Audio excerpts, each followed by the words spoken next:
Life expectancy for women is longer than it is for men, and while the difference may be just a couple of years, that difference presents some real unique challenges when it comes to financial planning. So joining us this morning to talk about some of those challenges is financial planner Carrie Wallingford. Thanks for being with us, Carrie. You're very welcome. This is something a lot of women think about because we know that when women outlive men. Yes. So when it comes to that, assets, that's a big thing, right? Right. Well, what happens is women don't think about it enough. Yeah. So when couples are doing their planning, they're doing the planning for the older spouse. And when you say, well, how long do you want to plan your assets to last? They're like, well, I'm going to die when I'm 95. But the wife is typically 10 to 15 years younger. Right, still going. So they're going to typically outlive their spouse by 10 or 15 years. Their incomes are going to be less because they haven't planned for that longevity. So something to think about there. Yeah. Widowhood, 15 years, that's not uncommon. Right. Loss of a spouse, another big challenge. Right, and most women depend on their Social Security as a major source of their retirement income. So when you think about planning for retirement, what you have to think about is when you elect. So if you've got a higher wage earner and that wage earner elects at 62 or 63, they're taking a 25 to 30% cut in their Social Security. Wow. If they defer to age 70, they get a 24 to 32% increase in their Social Security over that full retirement benefit. That increase goes to their widow when they pass. So it's a big impact from a planning standpoint for a woman. And that makes a big difference financially. It makes a huge difference. And then long-term care can be really expensive. You want to make sure Yes. that you don't outlive your long-term care that you're planning for, right? Yes, and I'm very passionate about that particular topic.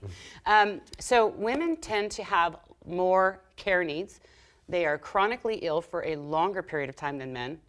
We already know that people who reach age 65 have a $240,000 budget just for their health care. Doesn't count the long-term care. Wow. So if women, and 85% of women are widowed beyond age 85. So if you think about it, they don't have a spouse caregiving for them.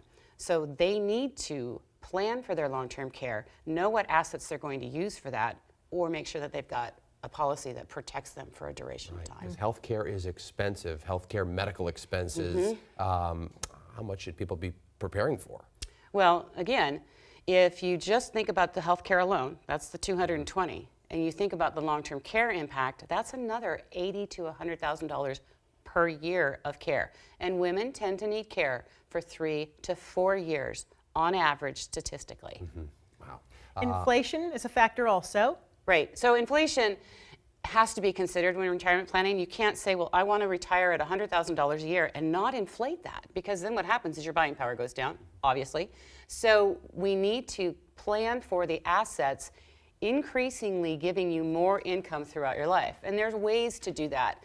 By doing good planning, you can make sure that your spouse, the woman in the household, has got an income for the rest of her life, by making sure you've got that fixed income. Not just you guys. Also, the sixth challenge we're looking at this morning, lower lifetime earnings seems to be a big issue, right? I mean, people are not really keeping up with the cost of living. Well, and we all know that. That's been a topic as Women's Awareness Month. But what happens not only is the women earning less for their male counterparts, but women are the primary caregivers. They care for their children and they care for their parents who didn't get long-term care. So they are taken out of the workforce on a number of occasions, so they have less opportunity to save. They have less available in pensions. Really, who's got pensions except Boeing? Yay, Boeing. Yeah. So for women, when you start to think about that, there's a big impact that goes along with that whole conversation. Right. So what would be your number one piece of advice for young women who are working in the workforce right now? To sit down with somebody and plan. Really? Yeah, absolutely. The sooner you start planning, the easier your long-term plan can be. You give up much less of your current lifestyle when you start younger than if you wait till your 40s or 50s. You give up 10% of your current lifestyle versus 20 to 30% of your lifestyle when you're in your 40s by waiting. So starting early is the best thing, and understanding the different impacts that you have as a woman that you need to plan for. And a couple always needs to plan together. Yeah. I don't believe that one person should Much do more the peace planning. of mind later, too. Yes. Carrie Wallingford, Exactly. thanks for coming Thank back in this you. morning. You're very Wallingford welcome, Financial. guys. Yeah, we'll put that online. You can share the link with people to help them out, too. Appreciate Thanks, it. Carrie.